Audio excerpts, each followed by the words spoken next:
جو شخص برے کام کی بنیاد ڈالتا ہے وہ اس بنیاد کو اپنی جان پر قائم کرتا ہے۔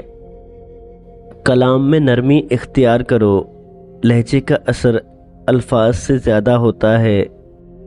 دوست جو صرف تمہاری اچھی حالت کا دوست ہو اور آڑے وقت کام نہ آئے، اس سے بچنا چاہیے، کیونکہ وہ سب سے بڑا دشمن ہے۔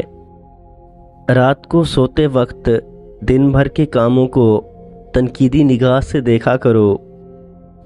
جو کچھ خدا نے حکم دیا اس کی تعمیل کرنے اور جن کاموں سے خدا نے منع فرمایا اس سے باز رہنے کا نام تقویٰ ہے۔ جو شخص حرام کھاتا ہے اس کے تمام اعضاء گناہ میں پڑ جاتے ہیں۔ اگر تو کسی کے ساتھ احسان کرے تو ظاہر نہ کر، لیکن جب کوئی تجھ پر احسان کرے تو اس کی تشہیر کر۔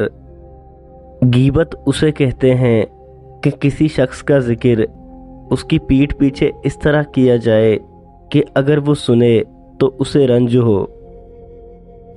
گناہ سے پاک انسان دلیر اور عیبی بزدل ہوتا ہے۔ میں علم کے درجے تک یوں پہنچا کہ جو کچھ مجھے معلوم نہ تھا میں نے وہ معلوم کرنے میں شرم محسوس نہ کی۔